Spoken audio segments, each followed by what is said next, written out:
I worked for Boris Johnson as well, in between working for Michael, in Number 10. And I think, obviously, people have drawn their criticisms of Boris Johnson. But I left Number 10 thinking much more highly of Boris than I started. And I think he was, every decision in Downing Street is difficult.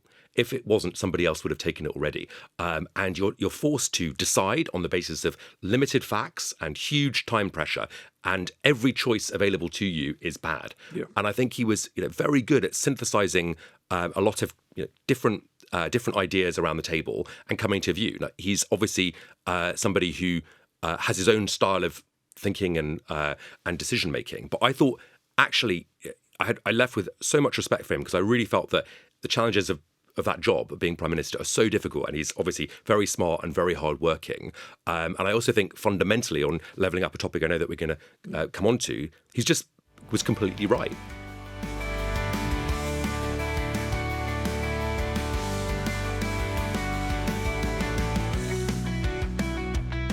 I'm Ben Houchin. This is the Blueprint Podcast, brought to you by Conservative Home, and we're going to lift the lid on centre-right politics in the UK. We're going to be speaking with influential figures from across the political spectrum to help understand how we can make centre-right politics relevant to people's lives again and turn it back into a political force for good. Hi everyone, welcome back to the Blueprint Podcast. Today's guest is Henry Newman. Some of you may not know who Henry is, but I know Henry extremely well. He's a former advisor to Boris Johnson, more latterly Michael Gove, studied at the University of Oxford. I believe you also went to Harvard as well, and a bit of UCL. But one of the things that I noticed when I was doing a bit of reading, Henry, because we do know each other well, but don't know each other particularly well, is that apparently you are Gove's protege. I mean, you've been developed into the likelihood or the personification of Gove 2.0. So welcome to the podcast, Henry. Thanks so much. Yeah. So on that, again, one of the things we've done so far with the podcast, we've had a lot of politicians on in particular, but one of the things that people talk to me about, particularly with what they read in the press, is special advisors. Obviously, it's very topical at the minute about chiefs of staff in Number 10, etc. So I think it'd be really helpful if we wouldn't mind starting. What's your experience of what a special advisor is, and maybe give us a bit of colour about what it was like, both to advise, former Prime Minister and obviously one of the, if not the most successful Secretary of State in the Conservative government over the last 15 years. So I got into politics pretty accidentally. I was teaching at university, as you said. I was actually at LSE, and then I was teaching at SOAS. I was sort of working on Middle Eastern politics, which was sort of dictatorships and coups and these sorts of things, which are luckily quite far away from our experience in Britain. Is that your background then? That's my background. For academia and university? So I was a Middle Easternist. I studied Persian first, and then I lived in Iran, and then I studied a bit of Arabic, and I was teaching kind of Middle East politics and contemporary history. I thought, after a while, I didn't really want to be an academic. I wanted to do something a bit more real, and accidentally really found my way. It didn't come from a family where anybody had worked in politics. I guess most of my family are sort of natural conservatives, but we're not sort of from a family where my dad or my mum had been an MP or anything like that. And I got sort of eventually looking, as you do, for jobs in politics, and I found a job working for the Conservative Research Department, which is kind of an in-house think tank for the Tory party. So I did that. I was selected to do that. And that sits within CCHQ. That's in CCHQ, yeah. Conservative Party headquarters have CRD, which is in effect the research department. Exactly. And what we sort of do there is we do a lot of political attack, actually, particularly attack on the Labour Party.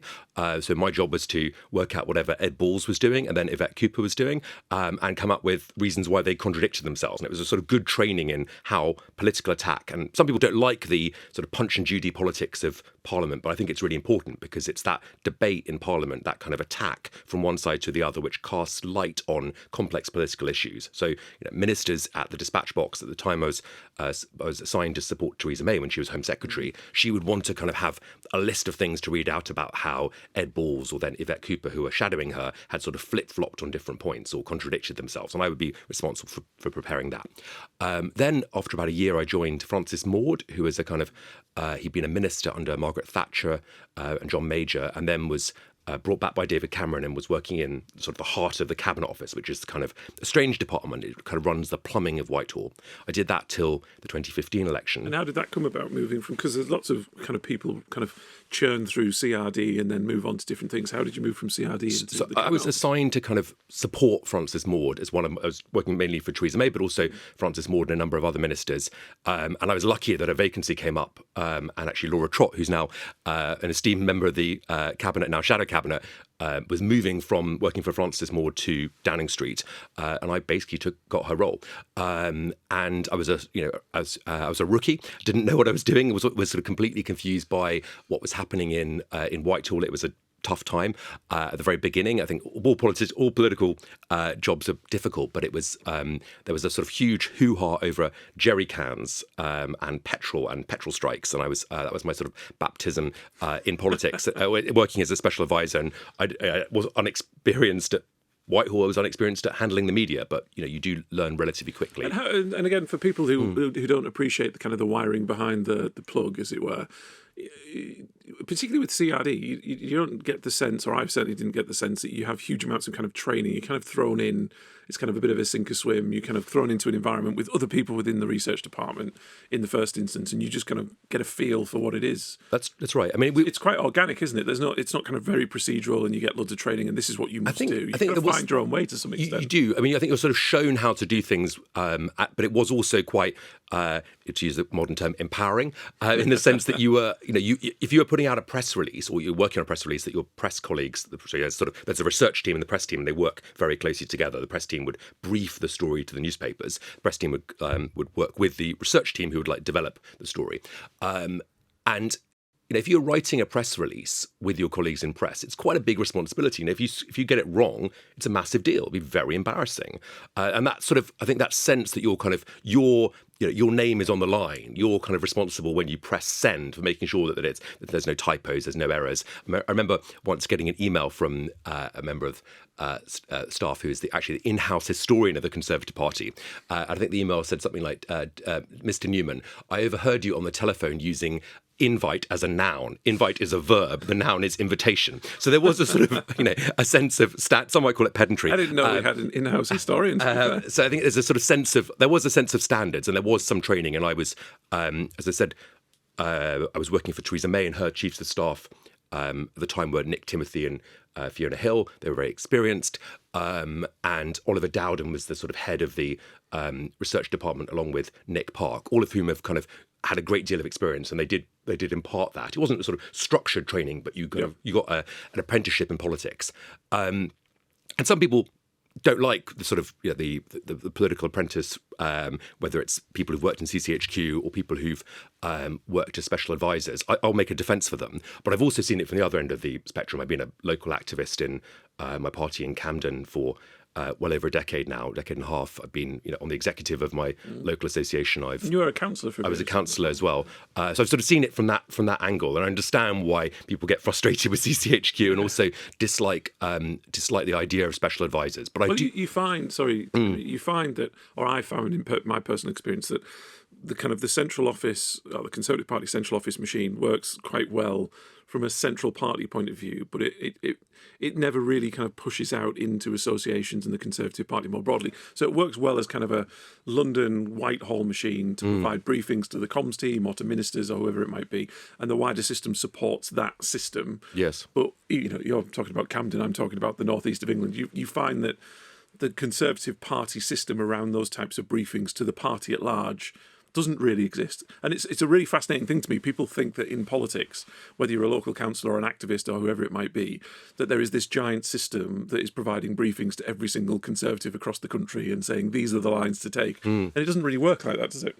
No, and I think some of that's a question of resource. Ultimately, the party doesn't have unlimited amounts of money. It's paid for by, it was always sort of drilled into us that it was grannies writing their checks, or people selling raffle tickets and membership that was paying for our salaries when we were working in the research department. And there's relatively little money. I think CCHQ could definitely do better, and I think whoever's elected leader, they'll be wanting to focus more on CCHQ, particularly because we're in opposition. But I think that's also an important question. How do you reform the party machinery so that we can win power again? And I think there are clearly failings in CCHQ. Yeah.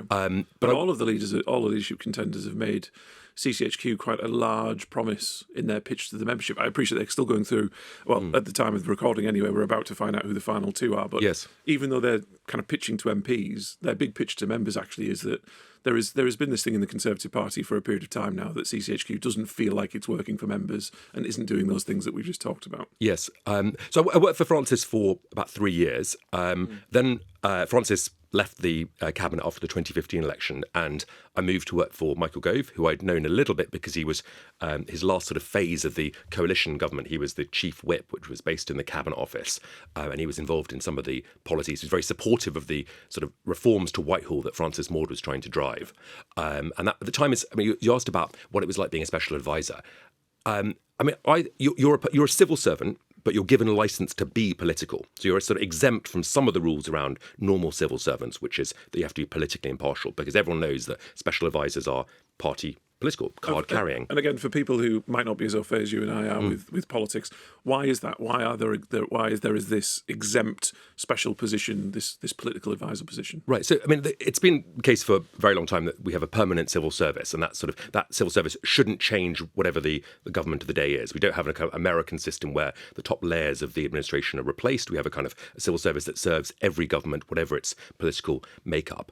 Special advisors are kind of a relatively new creation. They sort of began in the kind of, I guess, late Wilson period as the kind of earliest origins, and then into the Thatcher period. But there were relatively few and far between. Towards the Major period, you had some more. There were characters like David Cameron, George Osborne were special advisors at different points in the kind of late Conservative period. Then you had, under Labour, other special advisors like Ed Balls, Ed Miliband, and David Miliband. I think people, as I said, people dislike the idea of special advisors, but I think it is actually quite a good apprenticeship, because you sit at your minister's, normally behind your minister because they're sitting at the table, and you're outside around the edge of the room, and you have different responsibilities, and different ministers use their advisors in different ways. But I think at the most sort of core, you're one of the only people who's there because of the minister. The minister can't really choose who works for them in government. It's decided by the permanent civil service. It's decided by the permanent secretary, which is the head of their department. Ministers have a little bit of choice over that, but it's really influence rather than hard choice.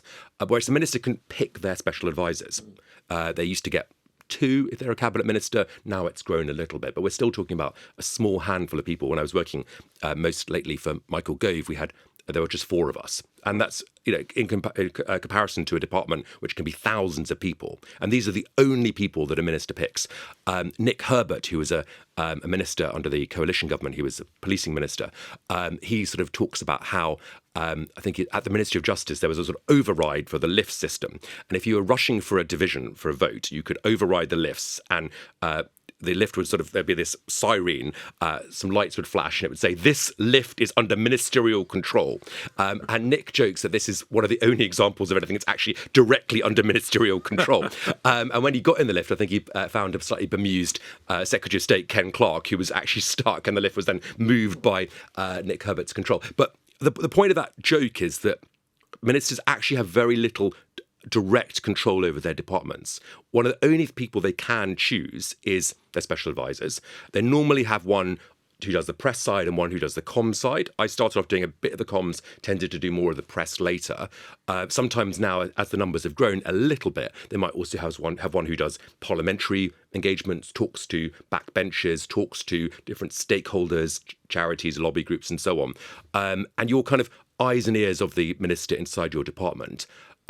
As a special advisor, you can't direct civil servants. So you can't directly tell a civil servant what to do. That has to come via the minister. So you also have a kind of influencing role. But ministers take decisions via their red box. And one of the things I would do is make sure that that red box was in the best possible state when it was going to my minister.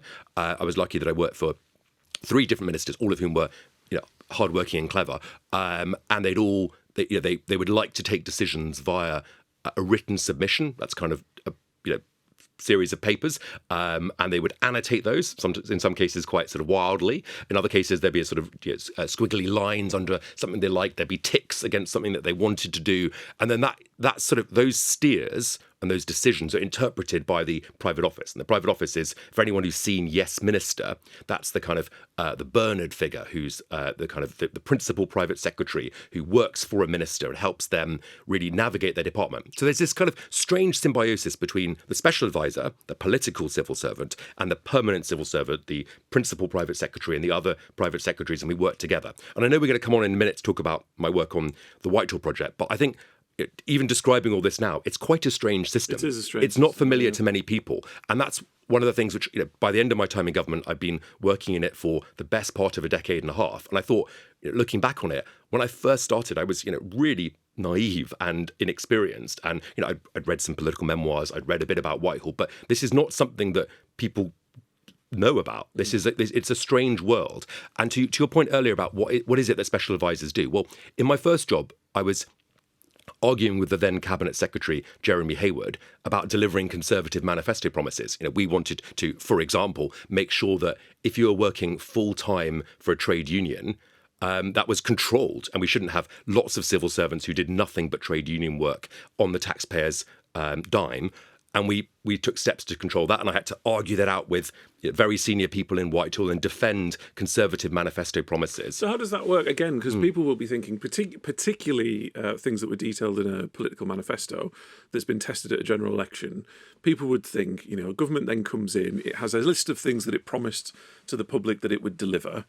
And, let's use that example. Your example there is you come into government, you've delivered something, you've been elected, and you're arguing with the civil service about implementation. Explain to people, because that will confuse people completely. Yes. Why does that happen, and why do we have these fights? Well, I guess some of it is the detail of it also matters. So, you can have the concept of banning trade union, I think they were called pilgrims it was the facilitation time stuff. Yeah, so I think there is a statutory requirement to provide a certain amount of facility time, and which allows trade union representation in the workplace. And I think our argument is always that trade unions can play a constructive role in the modern workplace and they can be a good thing. But I also think it was unreasonable to have people doing nothing but trade union work, 100%, and that was certainly would mean that they were disconnected from the work of their department or of the civil service overall, because they would only be doing that trade union work.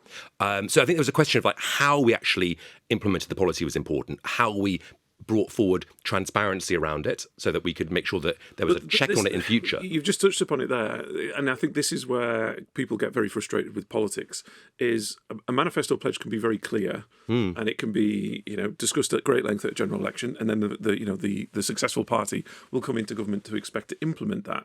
And so people would then assume you should just do it. We can get we could pick all sorts of maybe more topical things than trade union facility time, but we could talk about immigration, we could talk about Europe, we could talk about all of the big questions. Yes. I tend to find that, and I'd love to understand, because you've been on the other side of this, I've never been in the department in the way that you have. What I find with civil servants, it tends not to be, they would never openly disagree with a manifesto promise.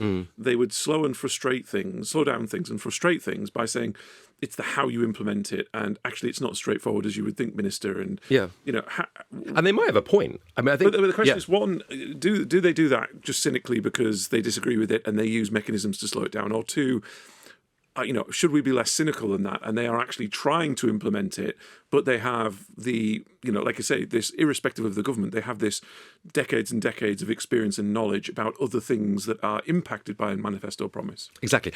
I think, so a better example perhaps is, for me to use, is Francis Maude had a clear mandate to cut the cost of government.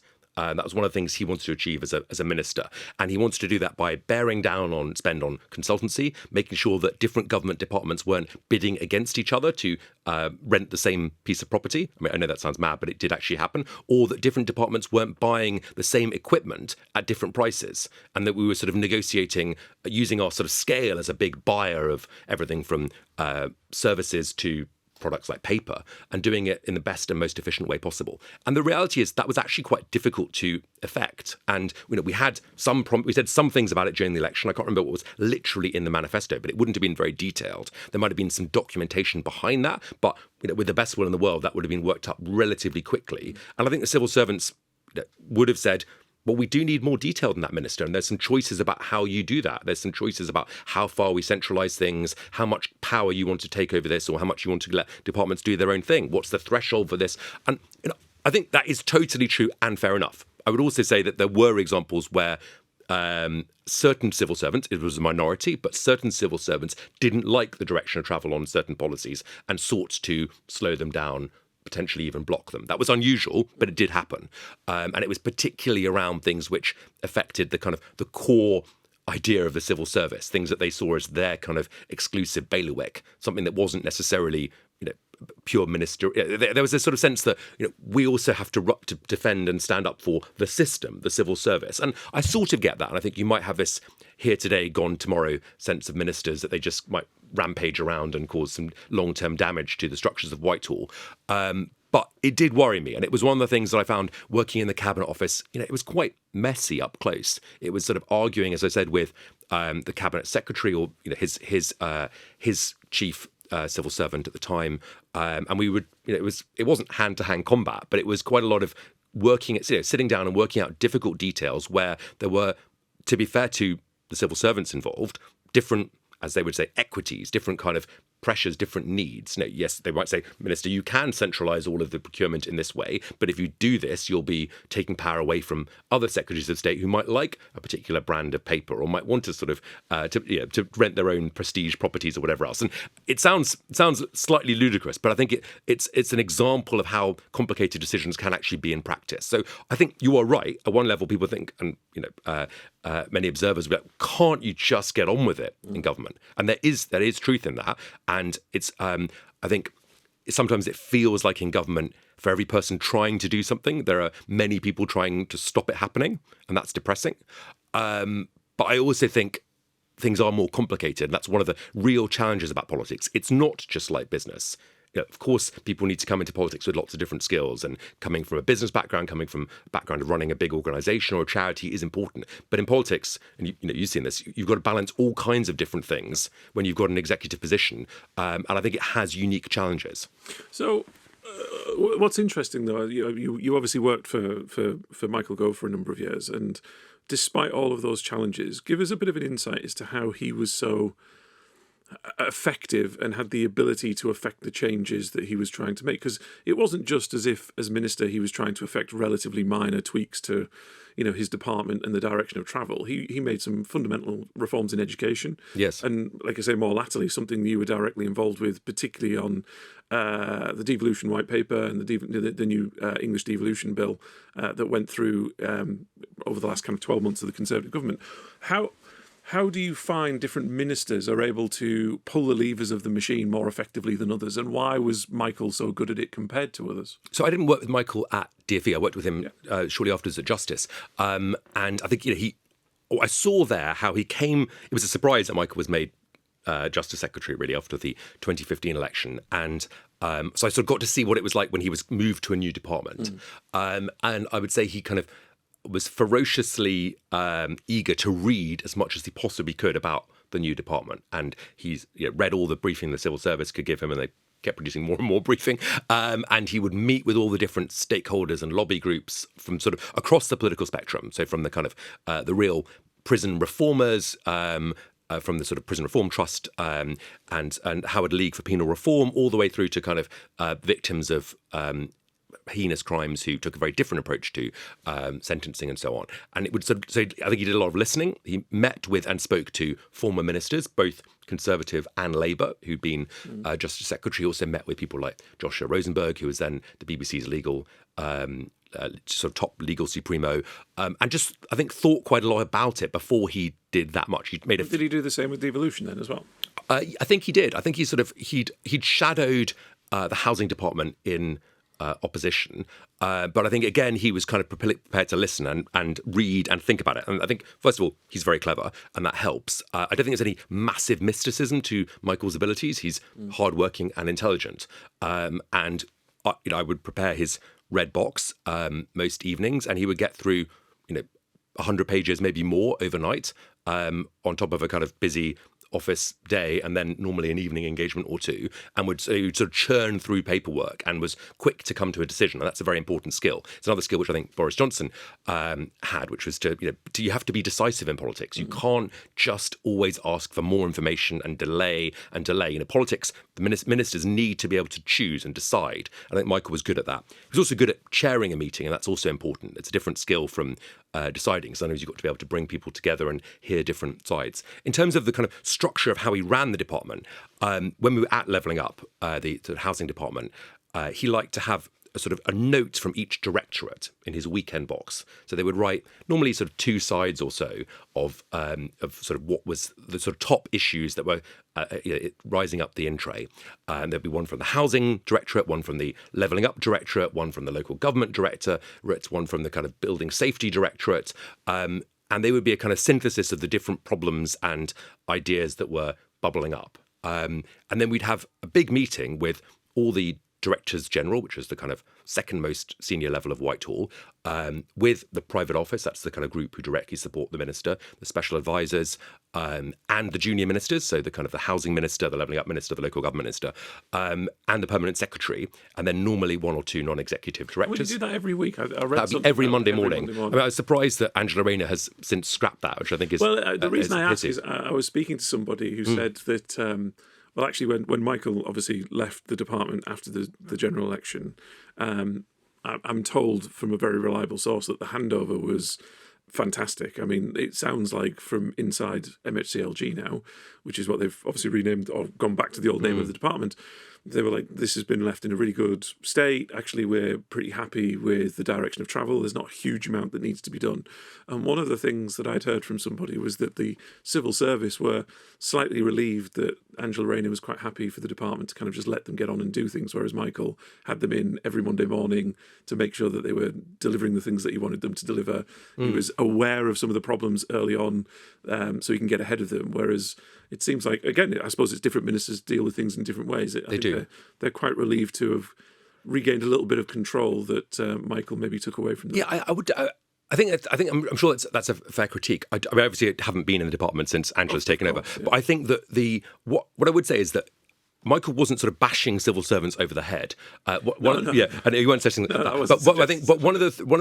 I think civil servants liked working for Michael because he would want them to tell him their opinion. He might disagree with that, but he would hear that opinion and then potentially listen to other views in the room and encourage a degree of disagreement between officials. And would you feel like the civil servants felt that was a genuine ask of their opinion and their views? Because again, you'll know better than I do. It feels to me like the civil service is very hierarchical, and there are people that will sit in meetings and not say anything because their senior is in the room and they should just sit there and listen. Yes. And trying to cajole that information out of people can be quite difficult. It can, and I think sometimes there's a reason why people can't say everything they think about in a meeting because it would be offensive to somebody else, and then you need to find a way to make sure that your minister can hear that view, perhaps more privately or in writing or whatever else. But I think basically he was interested in hearing what his top team thought about, what his top team of officials thought about a particular policy problem, and would often follow their views.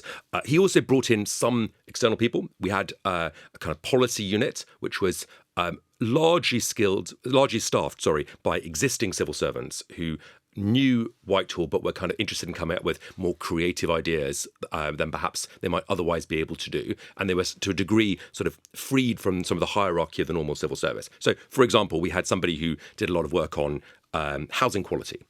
We had somebody else who did a lot of work on transparency, and we were very interested in transparency around property and the effects that this could have on organised crime and so on. So we had people producing policy notes for the minister. Now, in some cases, these pushed the department or would have pushed Whitehall in directions that were perhaps not favoured by other departments, the Treasury or different departments within Whitehall might not have liked them. And we didn't get everything done that we would have wanted to within those directions, but he got a bit of kind of alternative advice using this policy unit. And it was mainly existing civil servants. There were a few people who were brought in from think tank world or elsewhere. I don't think Michael ever did actually what the new government has done with these sort of very senior appointments from from very political backgrounds, but he did want to have alternative advice, and I think that's also important. And would listen to, remember in every department he's been in, would listen to people that he fundamentally disagreed with in terms of their normal worldview, but would want to at least hear what their critique was to sort of to check that he was being,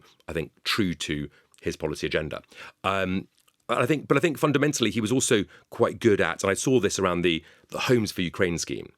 So that was a kind of, I think, still happened under Boris Johnson. Boris was Prime Minister and wanted recognised that the Home Office was very overstretched with all the problems at the time of small boats and so on, and broadly gave Michael the problem of what to do about Ukrainians fleeing the conflict and how we would bring them to the UK. And I think that was the scheme's been an enormous success. And rather than bringing everybody over and housing them in hotels or other temporary accommodation, we came up with this idea of housing them in people's homes. And members of the public volunteering.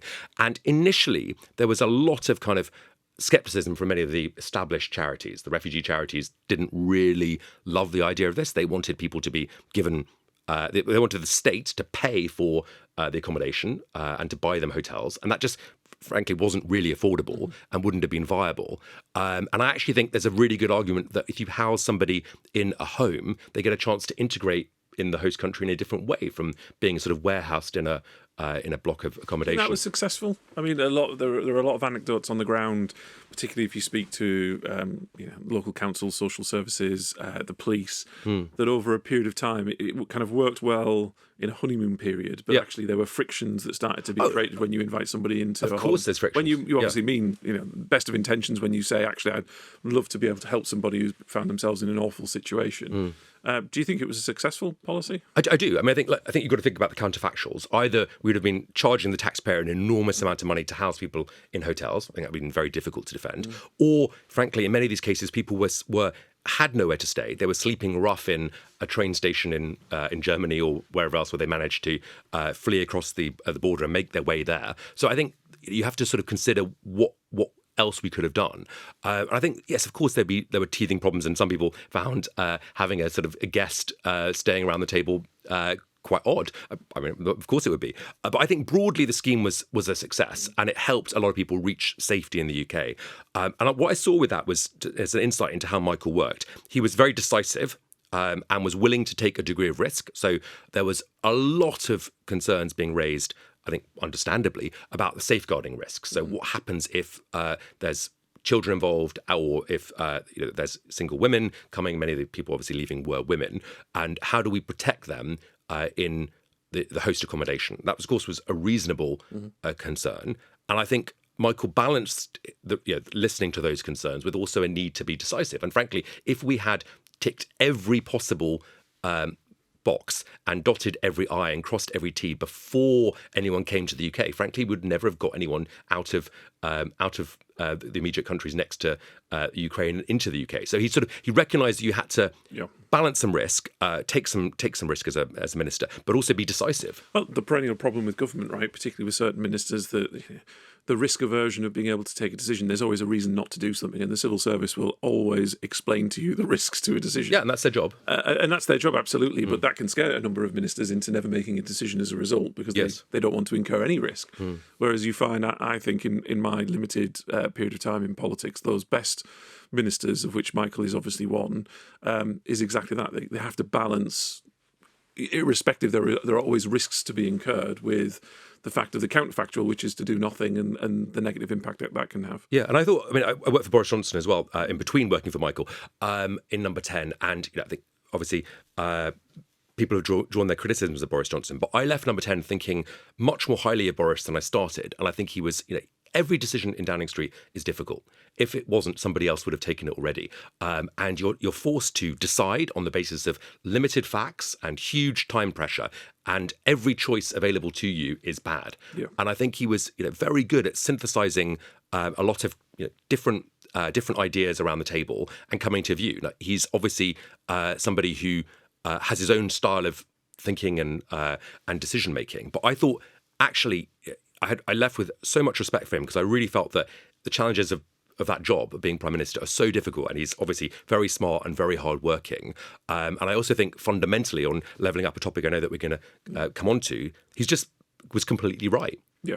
And I found that, I mean, irrespective of the organisation of Number 10 and all of the criticisms he's had in recent years, particularly since he left, putting that to one side, the one thing that I was always most struck by when it came to Boris was that ability. I mean, we did it, for example, a few years ago with the steel industry, and there was a huge lobbying effort from people in Teesside and the Humber around a specific issue that we needed to resolve. It was actually around tariffs coming in and out of the EU, etc. And obviously, as Prime Minister, he's not across the detail of it. But I remember him having a meeting with all of the local MPs and myself. And he absorbed a huge amount of information. I'm sure he'd had a brief as well. But I don't know how well he reads his briefs, but let's say he read his brief. He read his briefs. Listened to all of that information. And the one thing he was able to do was distill down very, very quickly the salient points of the arguments, but then always had this knack of coming out with the right political conclusion. And again, he was quite quick to be able to say, this is the obvious answer, and so therefore we need to implement it, which I think always goes unnoticed about a lot of people who are slightly distanced from Boris, that his political antenna, is an ability to distill down that information and make that political decision, was one of the reasons I think he was as successful as he was until he wasn't. But moving on, one of the things I really wanted to get into the detail of with you, Henry, because it was said, I think by Paul Goodman at the Conservative Home, I think he named you as the unofficial leader of the Conservative Party at the minute, because you were the only one who were putting any opposition up to the new Labour government. And this was largely around the new Whitehall project that you set up. So again, for those listening to the Blueprint podcast who might not be aware of this, and if you're not aware of this, I would absolutely encourage any listener to go and look up Henry Newman and the Whitehall project. Tell people, one, why you set it up, and two, what it does. Yeah, thank you. What I was interested in on leaving government, as I said, I spent about a decade and a half in and around Westminster, first in the research department, then as a special advisor. I ran a think tank for a bit and then came back in as a special advisor under Boriss, and then stayed on under Rishi. I just think the civil service, Whitehall, these are really crucial institutions. They control so much of the things that we do as a country, everything from delivering public services directly in the case of job centres and running prisons and running our borders, right the way through to helping ministers implement policies and pass legislation. And yet it's very opaque. It's very hard to get your head around. I was talking earlier about private secretaries this and permanent secretaries that. I didn't know anything about this world when I went into politics, other than really things like Yes Minister or The Thick of It. Both great programmes, but and also both frighteningly accurate. They are. They're training series rather than just comedies. But so I wanted to sort of begin to cast a light on what was happening inside government, and also to talk about the need, I think, for reform. I chose the name The Whitehall Project, but I do think that not everything should be decided in SW1. It's an absurd way to run a country, and Britain has this strange position of being incredibly over-centralised. And obviously, the last government began to take some steps to address that with English devolution. There's clearly more to do. But what I wanted to do is just talk more about what was happening inside the machine, the civil service.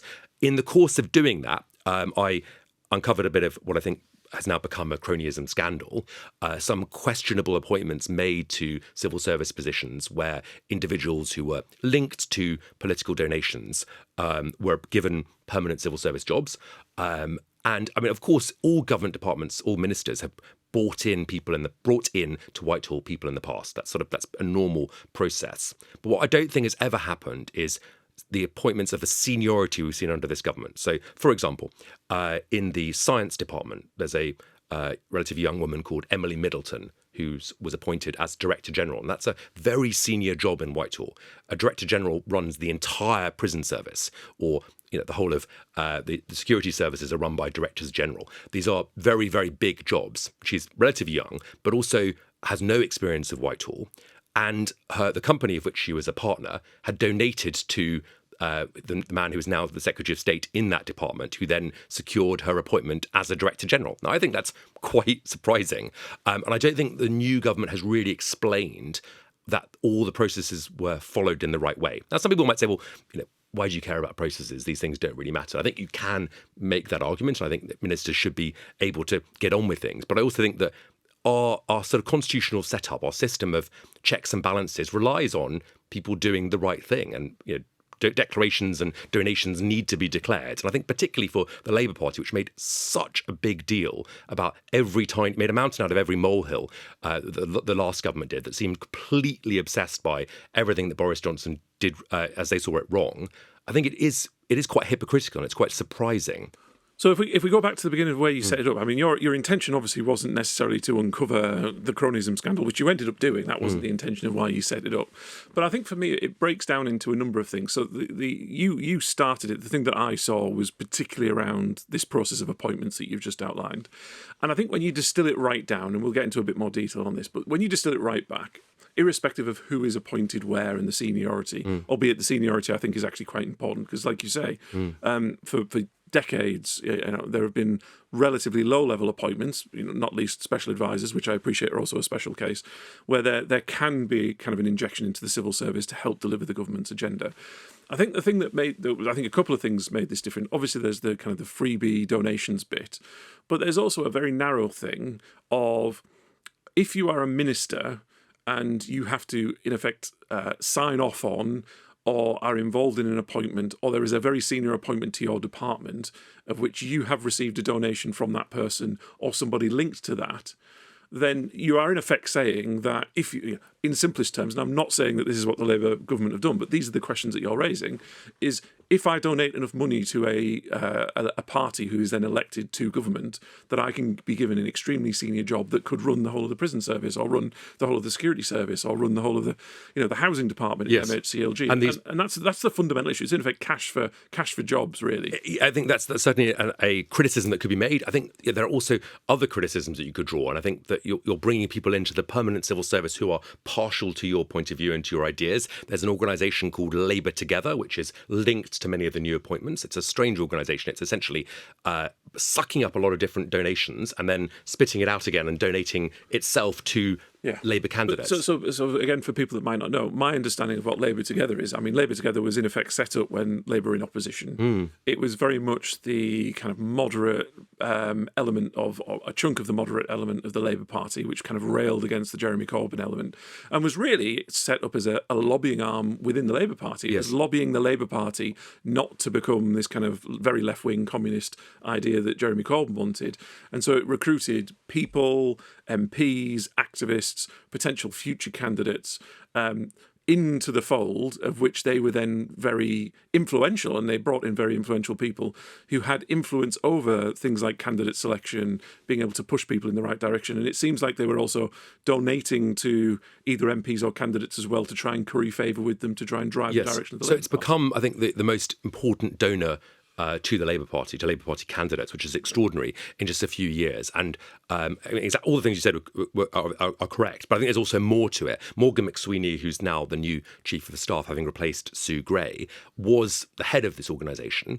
The organisation has been found to have breached electoral law on multiple occasions. And again, for a Prime Minister who's made such a big deal about his commitment to standards, I think that's a surprising person to make your Chief of Staff.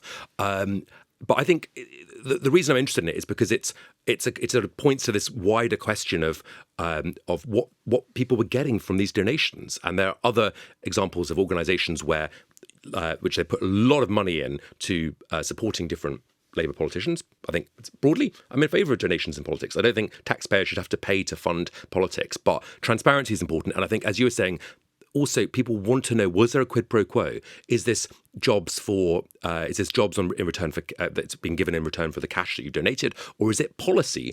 Are you able to dictate the policy as well as jobs? And that, I think, is something I want to look at. Well, and again, I think this, for me, if the continuing scandal goes into a new phase, and it kind of feels like, personally, my view is it's either going to fade over the next week or two, or it's going to go into a new phase, because it kind of is where it is.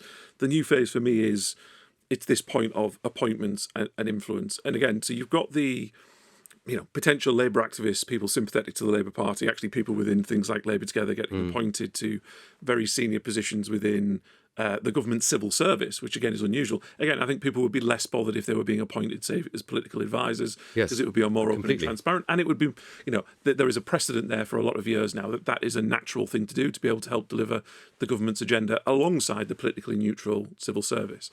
You then also have this element of lobbying around people like Lord Ali, who, again, it goes into the freebie scandal of, he donated, free flats in New York to Angela Rayner and others, the £32,000 worth of clothes, and all that kind of stuff that people will be acutely aware of. For me, the question that nobody's seemed to be asking, albeit there are a few murmurs now from some in the press, and that's largely actually because of the public, because I think the public, in and of itself, are not that bothered if somebody, has a one-off ticket to a football game. It's really neither here nor there. I don't think. Maybe I'm wrong. But when somebody is providing such sustained support to so many people of such a value, they're kind of saying, well, why would he do that? Does he own the party? Well, exactly. Yeah. Why would he do that? Well, is he asking for something? Does he want something? I mean, that's a natural question to ask. I agree. And I think then the next step of that is, well, the one thing we do know, and this was something I think, I think this came from you, Henry, is, he was given a pass to number 10, which, again, explain to the listeners who might not understand that, is an extremely rare thing within government, never mind to, a Labour dominant. Yes, I mean, most ministers wouldn't have a pass to number 10. I mean, when I was working in the Cabinet Office, which is a department that's sort of around number 10, it's the sort of support function, I had to sort of apply specifically for a number 10 link door pass, and that's the door that connects the Cabinet Office to number 10. It was, these things are very tightly controlled. Well, as you just said, if you were, a Minister of State, you wouldn't get a pass to number 10, no. Department for Education, you wouldn't just be allowed to freely come I think the Sunday Times first reported that he had this pass and also reported that he'd been allowed to organise a party for donors in the Downing Street Garden. Now, that is not usual. And I think also it's been revealed, I think, again, by different journalists, that Lord Ali had on secondment from his office somebody who was involved in running candidate selection for the Labour Party. So, there's just a lot here that fails to pass the smell test. And I think there's a danger for Conservatives in all of this, though. I think we've got to be careful that we don't seem too censorious. I think, I think exactly as you're saying. Well, this is the problem of Keir Starmer, right? Yeah, he's the hypocrisy issue. It's the hypocrisy, and he's been he's lectured everybody endlessly about his standards, as has Angela Rayner and Rachel Reeves, and then we find out that they're up to exactly the same thing. But I think Conservatives need to be careful. We need to make the case for donations in politics, because I think ministers occasionally will need to go to events, as you're saying, and I don't think anyone should have that big a problem with it. I think there's obviously a danger around lobbying connected to this and a quid pro quo, but broadly I think I want to make the case for political donations. And I also think we can't have Whitehall with a force field around it where nobody can be brought in from outside. Yeah. Yes, we need to follow processes. Yes, we need to be honest when somebody has a political background. Yes, there needs to be some check if there's a donation involved, some kind of check and balance involved. But broadly, I think we need to have special advisors, and many of these people that Labour brought in really should have been special advisors. But also, ministers need to be able to bring in a few people who are not really political, but bring in a different perspective or a particular ability, a different skill set. So I worry that this scandal just leads to a kind of worsening of the situation all round. Exactly, and I think, again, I think your person on the street would see a difference. They might like it or not like it, but they would see a substantial difference, I think night and day actually, between an individual or a company donating thousands of pounds to the Labour Party or the Conservative Party or any party for that matter, for use in campaigning to be able to get that party elected. Because that kind of money goes towards leaflets, it goes towards social media advertising. People understand that when somebody donates cash to a party or an MP or a candidate, that they're using that to be able to fund their campaign. I think people would see something very different, or they would say something very different if you were saying, well, they're donating thousands of pounds for clothes or glasses or free holidays or whatever it might be. Those two are very different. They are different. I can make a case for the clothes, but I think it's a question. I think it's a question of degree. But I think I haven't heard this. But I think, for example, I think actually George Osborne said that at some point, I think David Cameron's wife had been given some money to buy clothes from the central party coffers. And I think if you're required to, it depends what you're. I think we want to be in a position where people are supported in politics, and I know that MPs earn better than they used to do, but they don't earn enormous amounts of money. They earn obviously well compared to many public sector salaries, and well compared to many private sector salaries. But I still think I think it's not entirely unreasonable that in some cases you might want to give some extra support to people in frontline politics or to their partner if they've got to do major world events or major national events. And I think we can. People might not like it, but I think they can sort of get the point of it. And as long as it's declared carefully and handled properly, I think it could be okay. But I think the problem is exactly as you're saying. What they didn't do is take the money out of a central pot in the Conservative Party or the Labour Party. They had one specific donor who was paying £32,000 for Keir Starmer's suits. That's a huge amount of money to spend on suits. It wasn't really, that's not, I mean, unless he's buying, I don't know where he could buy suits for that, but it's not that he's buying one or two suits. He's buying an entire new wardrobe, perhaps repeatedly. So it's a question of scale as well as just principle, I think. And there's also this interesting argument that people make that by, in effect, having, say, a central pot, say you donate to the Conservative Party, and then the Conservative Party choose to do something as you've just outlined, it actually, the argument goes, or there is an argument that says that actually helps from, one, a transparency point of view, but two, from a potential conflict point of view. Yes, it does. And we saw this with Boris, interestingly, because Boris absolutely got dragged over the coals over this, about the wallpaper issue in number 10. And I believe that was funded by a donor. And the way that the Conservative Party had done it, that was actually funded by the Conservative Party. But that, the irony with that money was had come from a donor, but they'd made sure that Boris didn't know who that donor was to try and protect from any perceived idea that there would be a conflict or favouritism. So he ended up having to repay all that himself, which I think was, which just sort of closed down the scandal. But I think that whole thing, which was, in my view, was blown out of all proportion. But it was a suggestion that came originally from the civil service. Was it? And the civil service suggested that the best way to do this would be to set up a blind trust and to have donors fund the refurbishment. And my view at the time was that was a mistake, and it would be better just to put the names of the donors in the annual accounts of the Cabinet Office. And there was precedent for using donated money to refurbish Downing Street. But again, people may not want may not like that whole question of using a donation to refurbish Downing Street. But the alternative is either the buildings slowly decay or that we use taxpayers' money. And I think you can make a case for doing the donation. I think it was handled badly by the civil service, and that was unfair on Boris. But I mean, I think you're right that this whole issue, and Labour, of course, seized on that enormously when they were in opposition. And that's part of the reason, I think, why people are really finding their current behaviour sticks in the craw. Where do you think this scandal goes next? Do you think it kind of dies out? Do you think there's more to it? Do you think there is more going to come out? How do you think it plays out from here?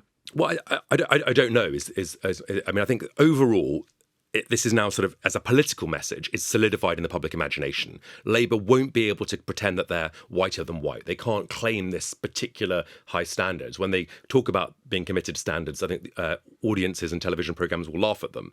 Rosie Duffield, who was elected as a Labour MP, left the Labour Party in part because of this, and she also mentioned a variety of other strange policy choices. Did she do that really as she saw an opportunity to give the Labour Party a kick in when she's already had a very, very difficult relationship with the party for some years now? She has, but I mean, ultimately, she chose to leave the Labour Party. She also stayed in the Labour Party under Jeremy Corbyn, and then chose to resign. And her letter, taking it at face value, talked about the cronyism scandal, and also talked about the decision to remove winter fuel payments from pensioners. So those are sort of some of the issues that she drew out. Of course, there's been other bumps in the road, but so I think this might move on. But and one of the things I want to write more about is not really necessarily cronyist scandals, but who are doing some of the big jobs in Whitehall, and why does that matter? Who is the next cabinet secretary? Who's going to be the next national security advisor? These are key roles that get very little scrutiny and very little attention. And then also talk a bit more about how we should change and reform Whitehall. Some of that will be through, I hope, greater devolution, giving more powers away to Metro mayors and others.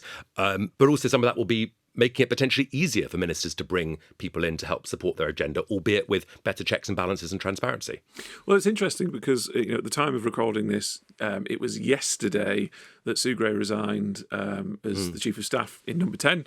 By the time this goes out, that will have been 10 days ago. Yes. That's really interesting because, again, I've heard just this morning, listening to some journalists, they've had a little bit of pushback, particularly from the Labour Party, that nobody cares. This is all tittle-tattle, it's Whitehall kind of nonsense, it's journalists being awkward. Nobody cares that there's a change of, the back office, in effect, of the number 10 operation. But you just touched upon it there. Just expand a little bit so people understand it. Because journalists push back quite heavily. There is a valid and genuine reason why this is so important to the country. Yes. I mean, I think this is something that's happening in the bubble. I'm not sure that nobody in the country has heard of Sue Gray. She obviously rose to prominence. I think, with the exception of Sue Gray. Yeah, I mean, a lot of people have heard of Sue A Gray. lot of people have heard of Sue Gray over her report into Boris Johnson's Downing Street. But I think the bubble matters. I'm not saying that everybody in the public will care about every bit of who's up and who's down, but turmoil at the very top of Downing Street matters. And I think that has it's shown that Keir Starmer, within 100 days, less than 100 days, has had to clear out his Downing Street team. That is something that, for a Prime Minister who came into government from opposition, is very strange. Last two Prime Ministers who've come into government from opposition, Tony Blair and David Cameron. David Cameron's Chief of Staff lasted 6 years, as did his Deputy Chief of Staff. So would they have been with him for the whole time that he was Prime Minister? Yes, and they were in opposition with him, and then the whole time he was in government lasted. Tony Blair's Chief of Staff, Jonathan Powell, lasted the entire decade that Tony Blair was in Downing Street. And of course, some people left Tony Blair's Downing Street, Alistair Campbell, etc. But broadly, they didn't lose their very top team. And I think the problem is, I'm not that interested in the minutiae. I am interested, but I don't think the public should be that interested in the minutiae of who's up, who's down around the PM. But I think it says something about the PM himself. He was the one who chose to appoint Sue Gray. He was the one who made her his Chief of Staff, and he was the one who's now lost her. And that, I think, it goes to, she's being blamed a lot in the press, and she's certainly got strengths and weaknesses. But I think the real problem with all of this is actually Keir Starmer, not Sue Gray. He's the one who took £32,000 of donations for his suits. He's the one who thought it was a sensible idea to let his Chancellor withdraw winter fuel payments from all pensioners. These are his decisions. And I think that's why this sort of chaos in Downing Street story matters. It's not because necessarily the individuals and the personalities involved. It's because it says something about the PM more broadly.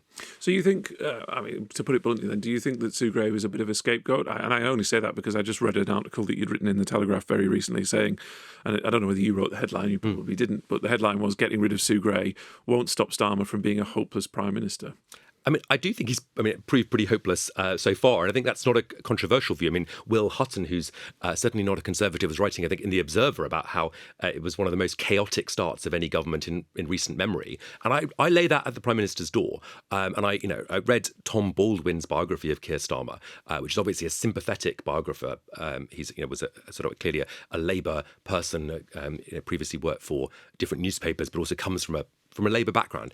And I didn't end up thinking very much of Keir Starmer as an individual. And I know from talking to people inside government and talking to people in the wider Labour family, that he's quite a ditherer. He's not very decisive. And we were talking earlier about how important it is to be decisive in politics. I don't think he's really...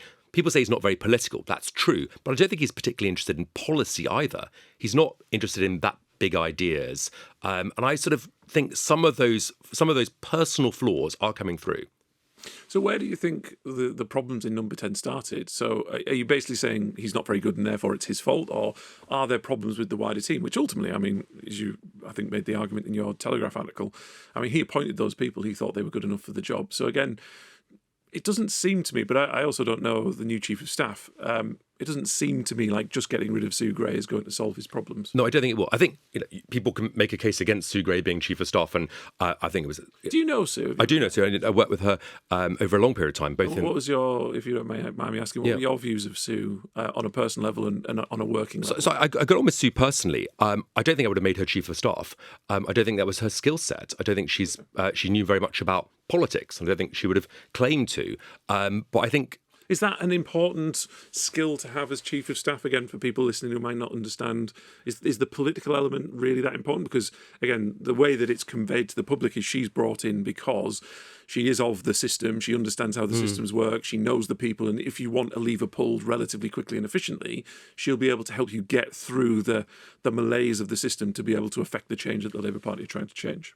So I think Sue Gray was a fixer. She could sort of solve particular problems within Whitehall, and that's important. I don't think she would claim that she was a kind of policy person or a theorist.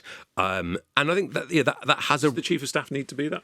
Not necessarily. But I think the Chief of Staff has to kind of you have to choose. I think you have to also think about who the best Chief of Staff is for a particular Prime Minister. But I think, irrespective of choosing Sue, there clearly was this kind of tension all the way through between different factions in Downing Street, between the Sue team and the Morgan McSweeney team. And we're finding that it's now coming out that was going as far back as when they were in opposition. Yes. And that, I think, really sort of surprised me. And I thought, they're just seeing some of the briefings around, it didn't feel like a happy ship. And I worked in Downing Street under Boris Johnson, and it was a difficult time. And I think people have drawn their criticisms of that Downing Street. And I think probably every Downing Street is a bit dysfunctional. It's kind of, you're dealing with, as I said, some of the hardest problems, and you're trying to mesh with the civil service, and you have your chiefs of staff and your director of communications and your different people around the prime minister all feeding in, and it's a difficult thing to get right. And I think that this number 10 has seemed more dysfunctional than any other Downing Street in recent memory, with the arguable exception of Liz Truss, which was kind of a very brief period. We'll forget about that. But I think that proves the rule. But it is extraordinary that within less than 100 days we've seen the chief of staff replaced. We've seen kind of real turmoil spilling over into the newspapers. It was, I think, the cover of every newspaper today. So this is something that will have a real world effect because it shapes the way that people think about the stability of the government and the power of the prime minister. And I think it's a message also for politicians and for civil servants that if you're under attack, Keir Starmer may not stand up for you.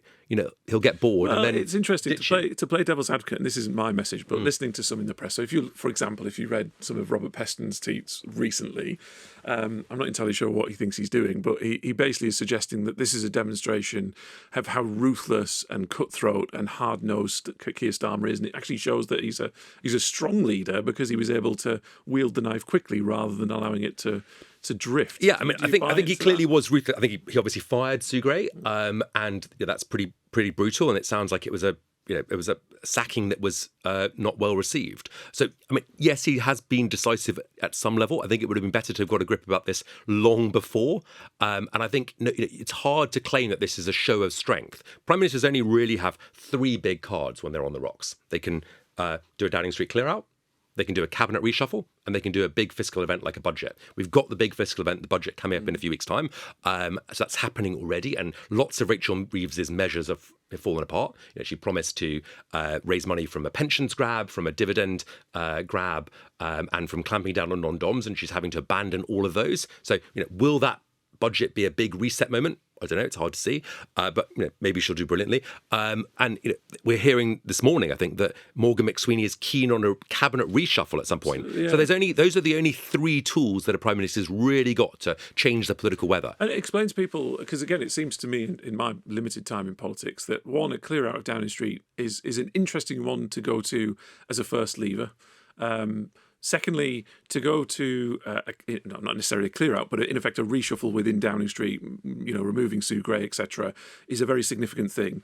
To then go into a budget, but then it sounds like there's been some pretty serious briefings now that there's likely to be a reshuffle after the budget.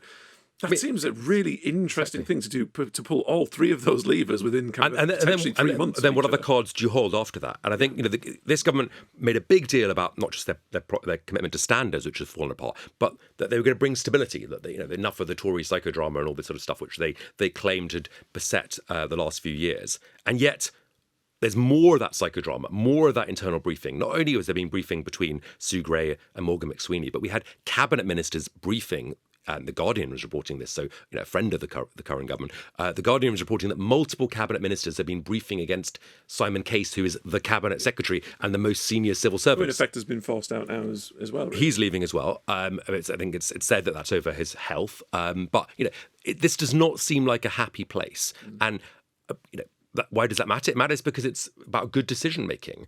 And you had this strange thing where you've lost the chief of staff, the principal private secretary, who's the most senior civil servant in Downing Street. That role was vacant. It's just been filled now with a surprising appointment by some degree. There'll be a new cabinet secretary and there'll be a new national security advisor. So, all change at the top. And that means that you've got an inexperienced prime minister plus a lot of churn. And I think that won't lead to very good decision making. That's been really enlightening, Henry. Really appreciate your time. For anybody listening, please, if you don't know about it already, go and search out the Whitehall Project with Henry Newman. They're going to be doing some fantastic things. They're already doing some fantastic things by setting the news agenda. So give it a listen. Go and subscribe, I think, to the Substack. Yeah, subscribe, as well. We'll put the links in the bios. Thank you very much, Henry. And it's been a pleasure hosting you on the Blueprint Podcast. Thank you so much. Thank you for listening to the Blueprint Podcast, brought to you by Conservative Home with me, Ben Houchin. Remember, you can like and subscribe on all of our social media channels, and you can catch a new episode every single Wednesday wherever you get your usual podcasts from.